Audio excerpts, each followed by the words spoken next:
So let's all check in. Let's maybe all say our names and how we're doing. How's our practice?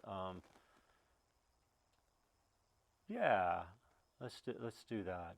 Let's do that. Let's everybody say their name and how are they doing? How are we doing? I'll start. My name's Kathy, and as far as my practice, I feel like it's becoming more consistent. So that's a big deal. Great. My name is Ben, and I'm actually experiencing almost the opposite right now. It's one of those moments where there's, I don't want to go as far as to say chaos, but some of the consistency is being lost in my practice, and so I'm trying to find some ways to get that drawn back in. My name is Raul, and my practice is going well. Just trying to keep the mind calm. Hi, I'm Leah. Practice has been a little challenging with being a chauffeur and working with my boyfriend's issues with his health, and it gives me a great opportunity to just stay in the present and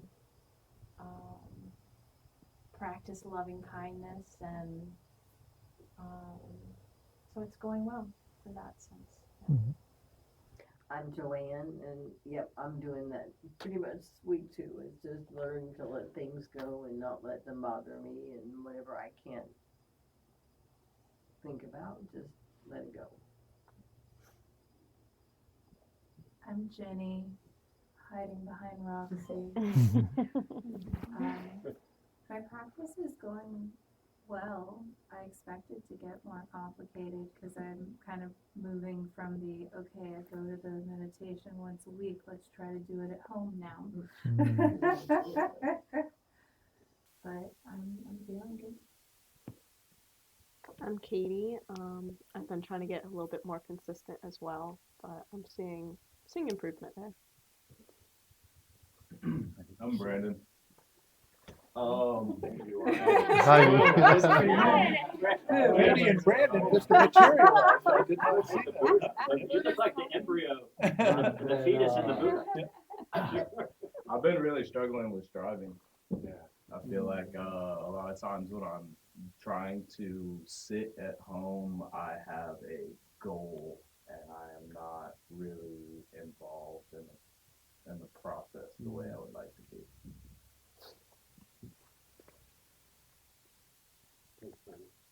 Welcome to me. I'm Roxy. Hi. Sometimes I feel like I'm crazy when I'm practicing.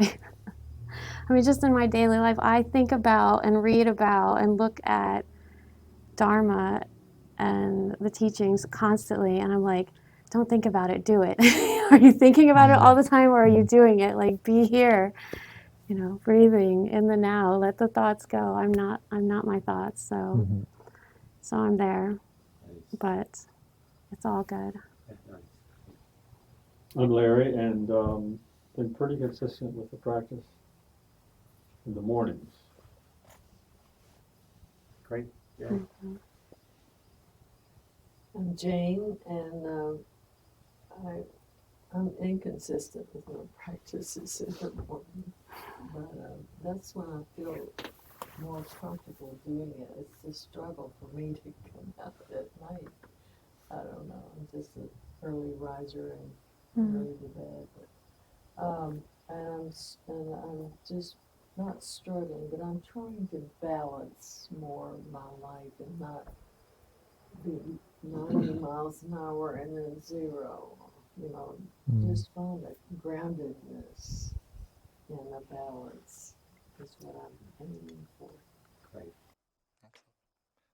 I'm David. I just recently got over being incredibly ill. Don't worry, I'm better now. Who knows what it was? Doctor doesn't know what it was, so that was fun. So my practice this past week was trying to find equanimity with my incredibly clogged inner ear, and trying to really relate to just the illness and trying to balance out there is illness and trying not to strive for said illness to be over with, right? It was a difficult striving week of, it's really probably the sickest I've been in quite some time, so it was challenging, but I was trying to find little moments where I could focus on either an uncomfortable feeling or just a sensation in my body that maybe I won't feel this again. So this is a new experience and trying to change my relationship with it. So it was an interesting week. We've been talking about the Noble Eightfold Path, and so during the guided meditation, I noted all the parts to it, you know, that wise view, or right view, and right intention. And these words, right and wise, are not moralistic. They're more like the best view and the best intention. And then there's wise speech, right action, right livelihood, and we've covered all this to this point. Thank you. And now we're on wise effort. And so, like in the guided meditation, I'm gonna go over some things that I went over last week, but I've got a little bit different presentation from last week. In fact, I think I conveyed a misunderstanding to the group, and actually some of that came out, and I sense that some of that came out in your check-ins, that you know, there's a lot of teachers, and I've done this too, where it seems as though the teacher is saying that this must be intense. Okay, that is not what we're here to do. We're not here to be intense. We're here to be diligent. There's a difference. Are there diligence and persistence? So people are talking about being inconsistent with your practice. You know, and other people said you can be mindful throughout your day. I mean, to the best of your ability, right? You could be mindful, right, and you're still practicing.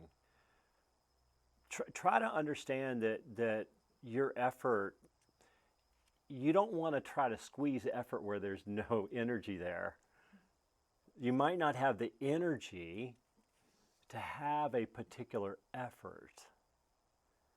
So you have to ask yourself, okay, you know, how much energy do I have here? And it's no shame if you're not sitting every day and you're not sitting a prolonged amount of time. That was the message that I conveyed, that people sit for a long period, and they do. People sit like this.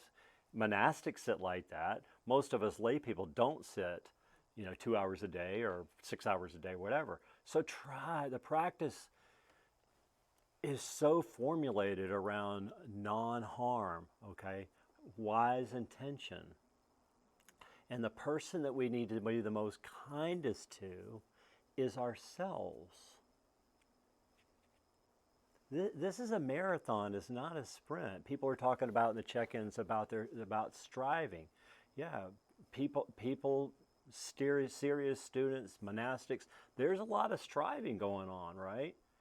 And I really don't believe that's what the teachings are. The teachings are about wise application of energy, wise effort. So sometimes we're just tired, and sometimes we need to do things a little differently. However, though, we can practice with tiredness. And somebody said something in the check-in that was just like it. It was so beautiful to hear somebody say, well, I'm kind of tired right now, but you know, I can still be mindful, right? I can be mindful of what's around me, right? I mean, that's the practice. I mean, if you're practicing mindfulness, you know, that's the big pillar, right? That's the trump card, right?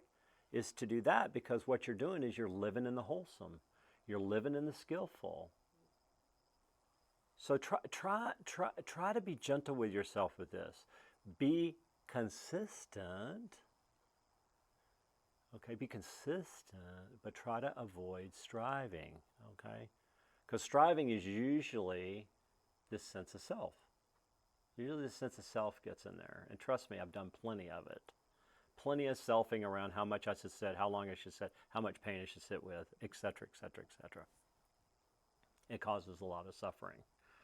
Last time we were talking about There's a part of me that wish I would have done this lecture like backwards, right? But there's a part of it that was talking about death, right, and the imminence of death, and that, you know, to contemplate our own death, right, and so, you know, and then the proximate cause for effort, wise effort, is spiritual urgency, is what we said last time. So just contemplate this for just a second. If you knew you were going to die like tonight, what a morbid thought. Did anybody want to come to this group think we're going to say that, right? If you were going to die tonight, but it's reality, right? I mean, reality is that we can die anytime, right? Anything can happen anytime. But if we were to die tonight, okay, and you knew there was somebody that you've been kind of like putting off calling, right? Do we have that? I have one of those. Somebody that I haven't called in a while, but I know I just need to call them, right? Right? Right? Suppose you were going to die tonight. Who would you call and what would you say? Who would you call and what would you say? Does anybody have one? Anybody want to report? Hey, Jane. Yeah. I have someone that I had some connection with just from high school, and when I go back to my home where I grew up, I would see her occasionally, but it's for some reason, I don't know what, we just had lost connection, and I just want to call her and just say, you're on my mind, and I'm thinking about your health and how you are feeling and doing. How beautiful. And I think, for one thing, selfishly, it would relieve a lot of my just worry or thinking negatively maybe about how she is doing. But I'm thinking if it were someone that were calling me, how joyful I would be that someone did that. Absolutely. So, yeah, that's important. And notice that, that there's a knot inside of you, a person that I need to call, there's a knot inside of me, okay? And then if we die, I don't think we want to die with that knot, right? Yeah. Yeah, somebody else?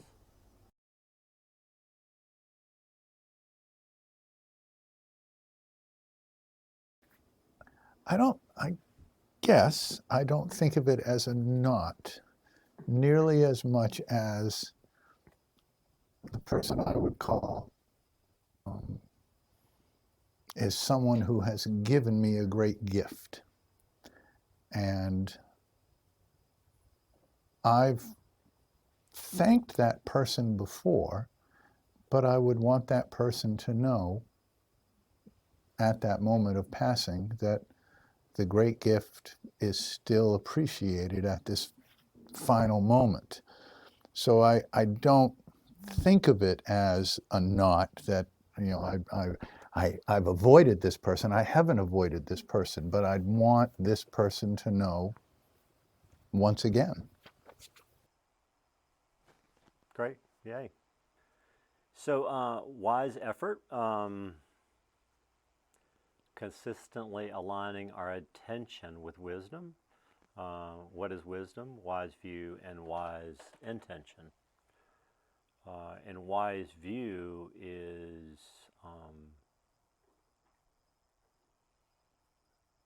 anybody judging these glasses? I'm just curious. Okay, just curious. Okay, thank you. If you are, that's okay. That's on you. Okay. So, but nevertheless, okay. What's that? That's unskillful for us to judge them. Yeah. Thank you. Thanks for that.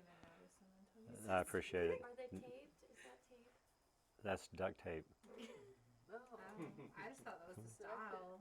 Yeah. How did I do, right? So wise view is interconnection with all things. Being able to witness that. And so this is your practice, you see, is to be able to move in that direction.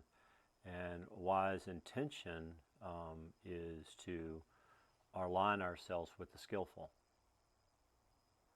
So effort is aligning our effort with wise view and wise intention.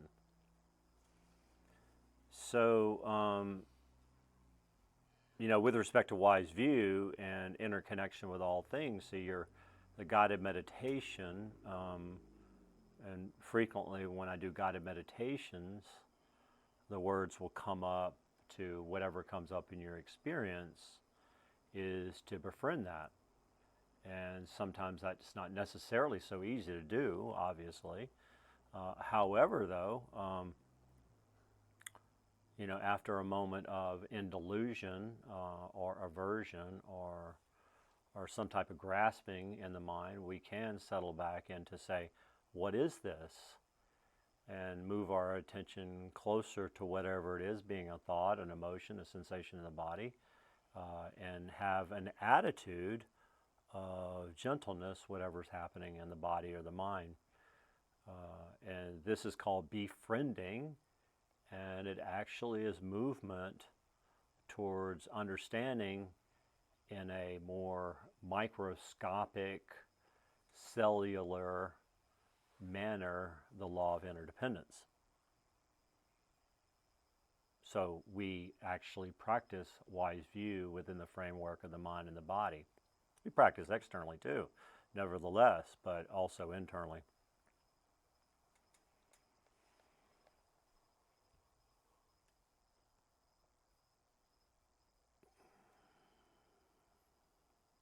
So, this practice,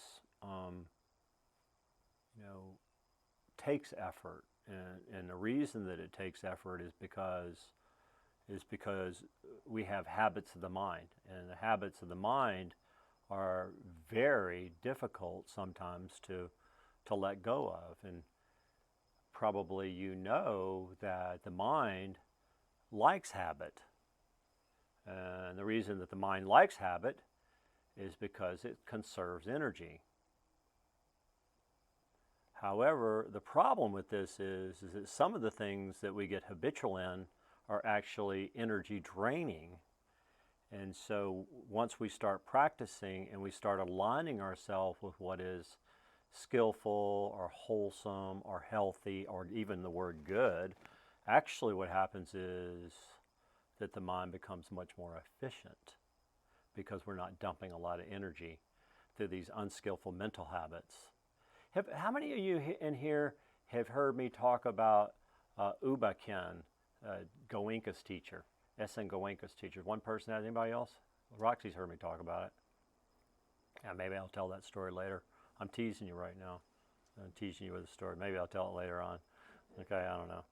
All right, so, and actually, like this Dharma energy, when we start to activate energy in the body that is used for wholesome, actually the mind and body become much more buoyant.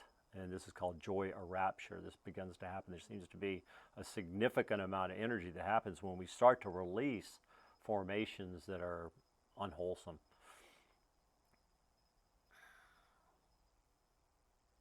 So let's do this for just a second, okay? You can close your eyes. Close your eyes. And just contemplate your day. Just contemplate your day. What did you do with your day today?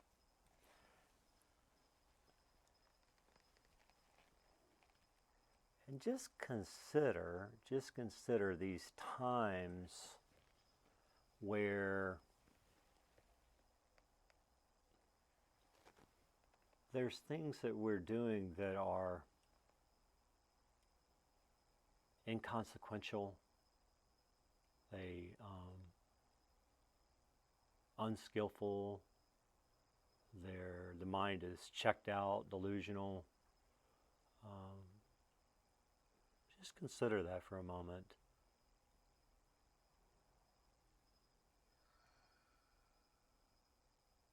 And then after you do that, consider this for the next part of the reflection. What is something that you are habitual with that would help you to begin to let go of? What's something that's habitual that you do that would be good for you to let go of? okay. You can open your eyes. Any comments on that? Things that we get distracted by that don't seem to be very mindful, or they seem like energy dumps, or I see people smiling, so some people know what I'm talking about, or actually. I'll give you one. Today I was spackling and caulking a door and two doors and a window in our garage. And my husband mansplained the entire project to me before it happened. And mansplained, yeah, like in painful detail. And I had already caulked and spackled the entire bungalow that we had worked on. So I was like, you know, I was just there getting angry by the end of it. By the end of it, I said, you don't have to talk to me like I'm an idiot, you know, and I walked away. And that's my thing that I could let go of. Like, I don't need to, he was doing it out of a kindness so that I wouldn't mess it up and then cause that friction between us, because sometimes, you know, he's really good at all of that stuff, everything. He's so skillful at building anything, and I'm just learning. So it was an opportunity for me to be a little more gracious with the lesson, which he lessens. My son coined him the lessoner when he was first coming around. So he likes to give lessons. That's kind of his love language, to show you how to do something, you know. So, and he handled it really well. I have to like give him kudos. Like, he was like, oh, I guess I shouldn't have explained it all. Like, he didn't get mad, you know. I walked away and then I came back and we were fine. But that's something I could definitely work on, is my patience with being explained something. Nice. That's very nice. Yeah.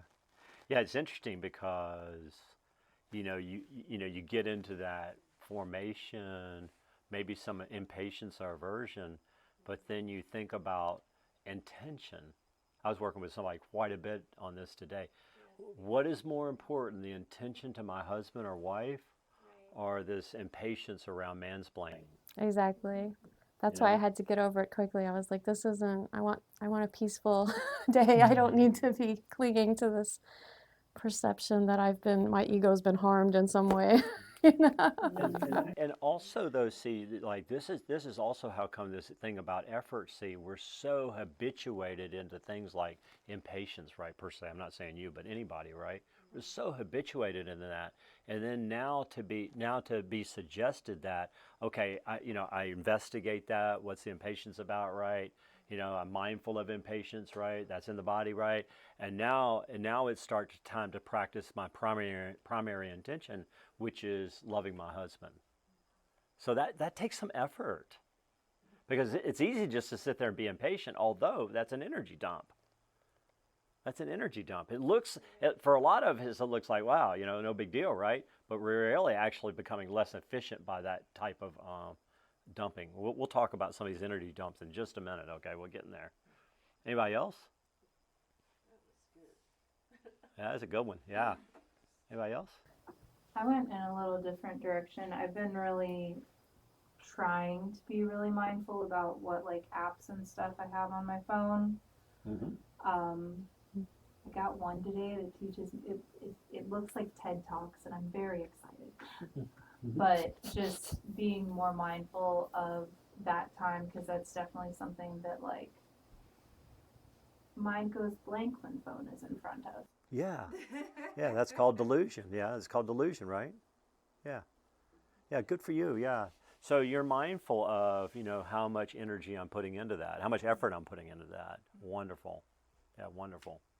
Because, you know, the more buoyant we become, right, when we start to let go of some of these activities. So,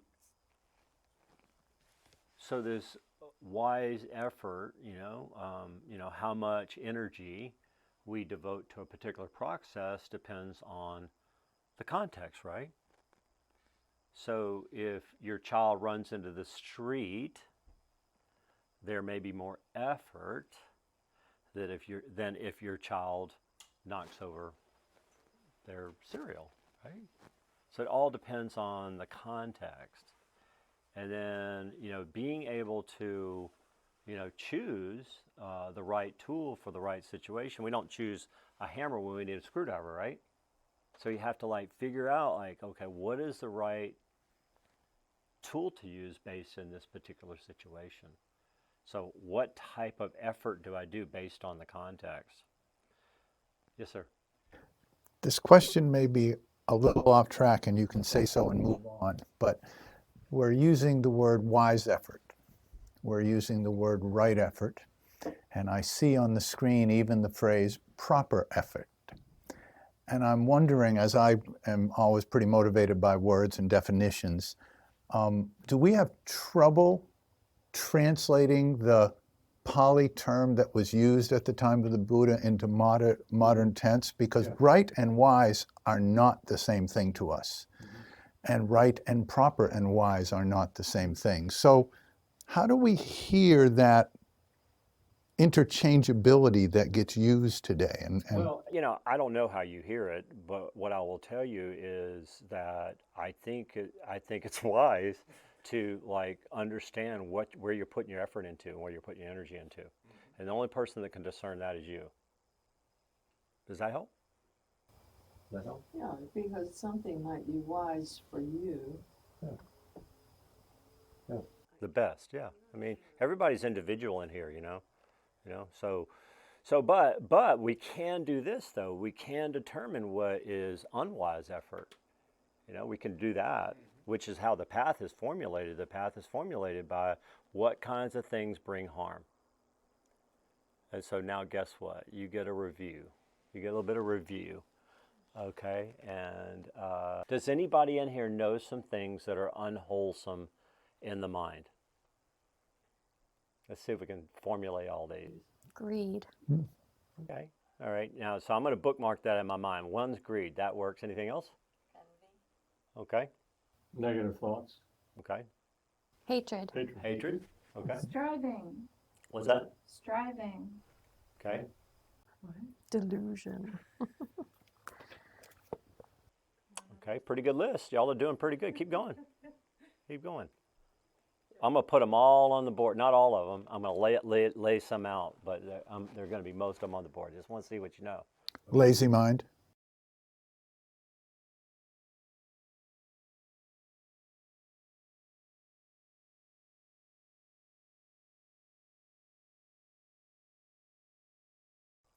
So I'm going to help you a little bit, okay? Help you just a little bit. Okay, here's the start of your list, okay? All right, so what are the hindrances? What are the hindrances? These are all unwholesome. So if you're new to this, in just a minute, I'll get Dave to put them all on the screen. So what are the hindrances? Desire and aversion. Somebody said aversion. And lazy mind has been said too. Desire and aversion and lazy mind. Oh, dull mind. Dull mind works, okay? Doubt's the hindrance also. And there's one more. Restlessness. Excellent. So you got the 5 hindrances. Okay, great. And we'll put them all on board again. So if you're new to this, you'll know. Okay, so when these formations come up in the mind, and the reason why we're doing this is because we want you to be able to identify these particular things happening in the mind because there are strategies. So that's that one. Okay, so those are the 5 hindrances. Okay, so somebody help me with that. You all did some of this. What are the 3 poisons?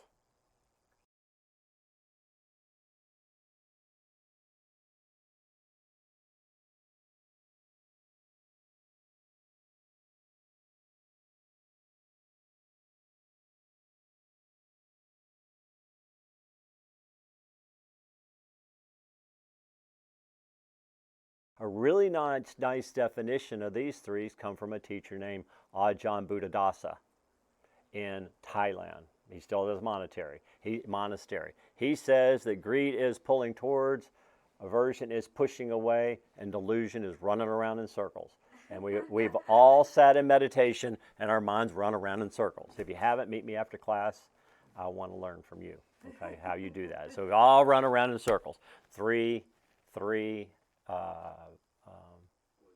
poisons. Now, I want to say to you, I want to make the list real simple, okay? And the reason why is because those 3 right there, somebody said like envy, right? Like envy, somebody said that. Which one do you think envy fits under in the 3 poisons? Yeah, agreed, absolutely. And there's a little bit of push away energy in that too, but yeah, agreed, that works. So a lot of these other ones that you'll learn in a few minutes, I don't think I'm gonna go through all of them. In my personal opinion, you don't need to learn them all. I think you need to learn these hindrances and greed, hatred, because you know what? When greed comes up, you can feel it in the body. When hatred comes up, you can feel it in the body. When delusion comes up, you can feel it in the body. You can sense it's there, pushing away, pulling towards, or running around in circles. All right, so here's some more coaching for you. Think about the Four Noble Truths. What is the cause of suffering in the Four Noble Truths?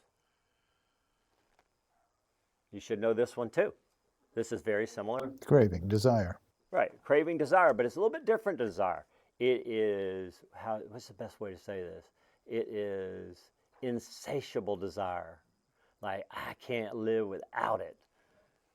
That's what it's like. Insatiable desire. Okay? Keep going. There's two more in there. What are the other forms of craving? Two other forms of craving.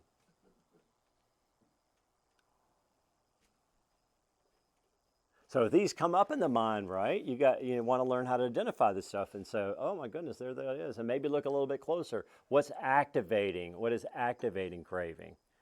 Getting what we don't want, or getting what we don't want, and not getting what we do There's want. sensual desire, and there's that. Yeah, getting what we don't want, getting what we don't want, that'll work. But there's two other things. Talking about clinging?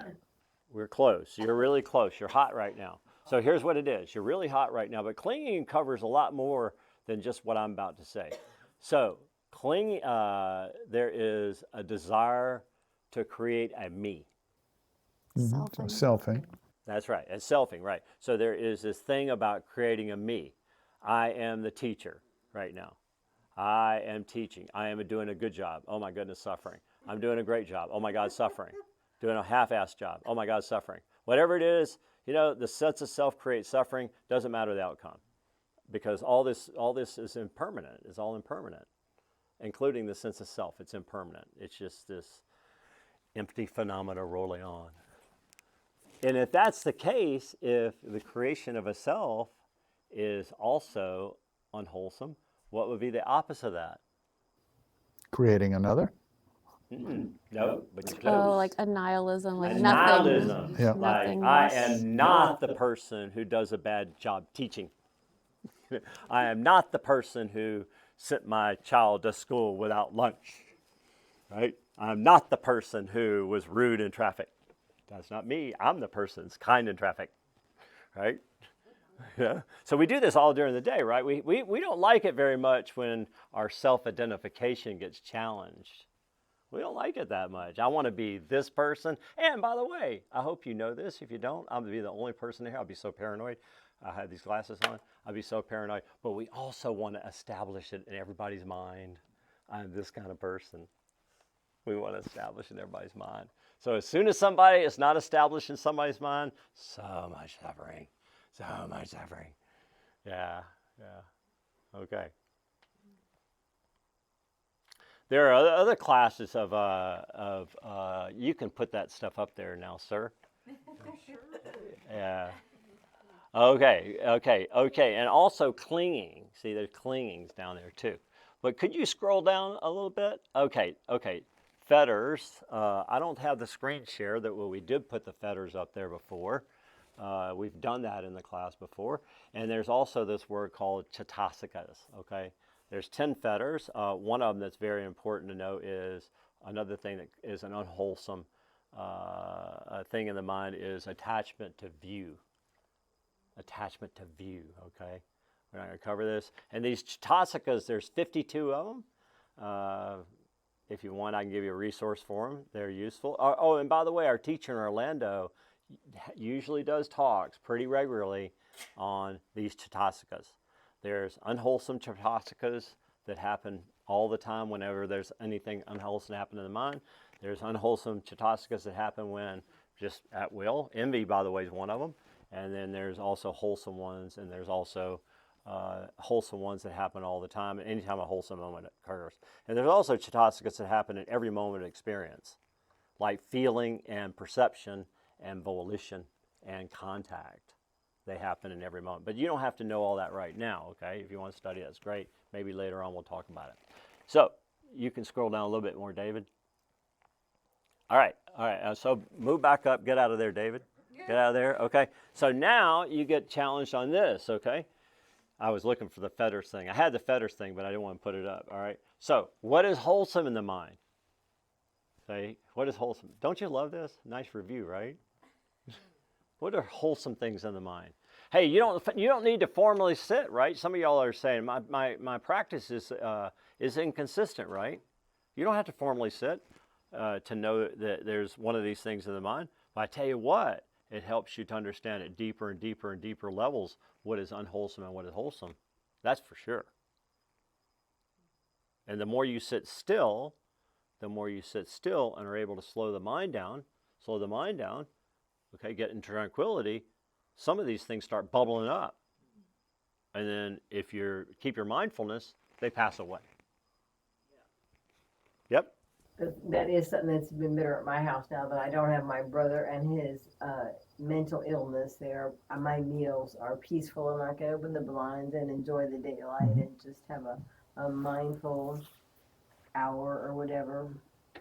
And it is part of my practice, definitely. Yeah, I would wonder if he's a fetter. Maybe he's a fetter. All right, wholesome stuff. What's wholesome stuff? Service to others. What? I'm not sure I understand. Service to others. All right, very good. So because I looked at my clock and it's 7:41. I got that one there. That one is what we call one of the paramis. The paramis are wholesome. All the paramis are wholesome, okay? And we'll provide a list of those in a second. What else is wholesome? Non-judgmental? That fits into one of the Chaitasikas, I believe. Okay. Yeah. What about joy? All right, so equanimity, joy. So here's joy. Okay, joy fits into two generosity. classifications here, okay? You have heard joy in this class in two different ways. There's the joys of one thing and the joy of another one. I want to see if anybody can come up with it. Where do you find joy in a list of things that you can do? Joy. These are wholesome mental states. Wholesome. These are healthy. When you're in this, you feel lighter and the mind is much more efficient.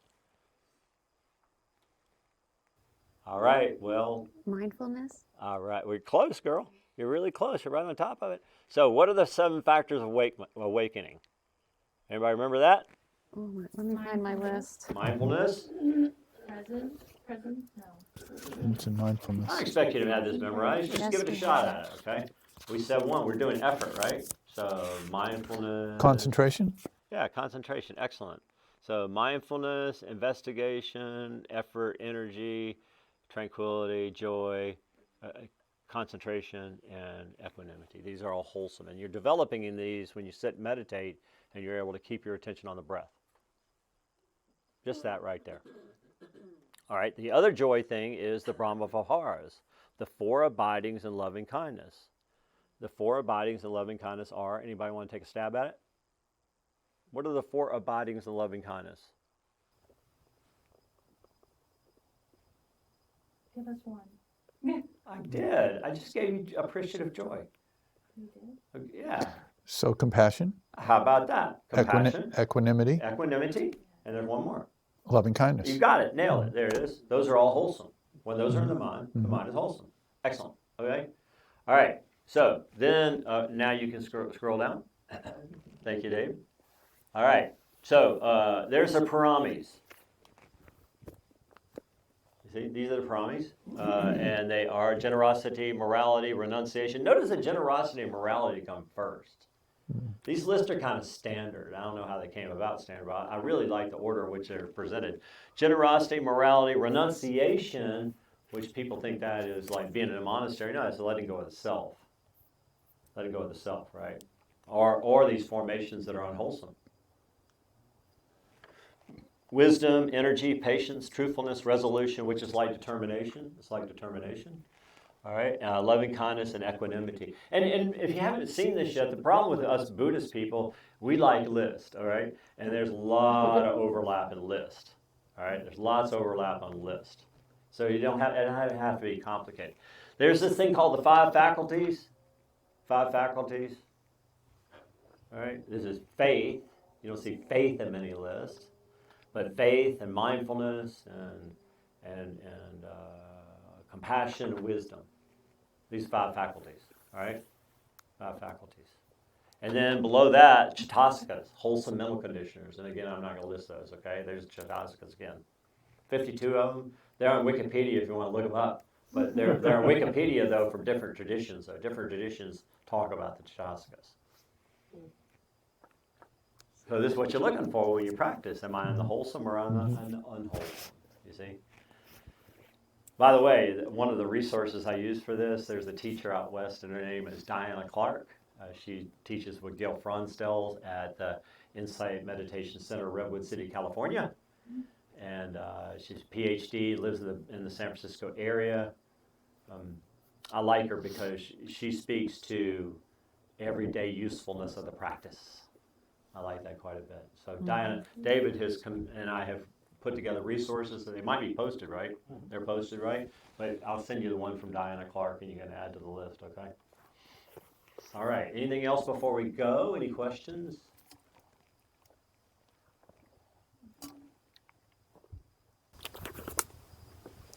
Is there going to be a test? Yeah, that's funny, Jane, because see, like you took it away from me though. See, like I've been scheming for a long time on that one. I want to come in one night with like this like multiple choice thing, right? You know, like you got the A, B, C, D, right? And then you have one where D is A, B, and C, and then you have D that says A and B, no C, but A, B, and C, right? I've just been scheming on that, right? Striving. It's very unwholesome. It's a great question. No. You practice and you learn this stuff, and the more you hear it, you learn it. You read some books, and it just happens. You don't have to. No, there's no test on this. Anything else? Hey, let's do this for 1 minute. Can we just do 1 minute of metta? Just 1 minute of metta?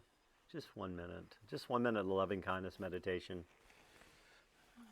Make sure you send the teacher tonight some metta. I would appreciate that. That would be nice.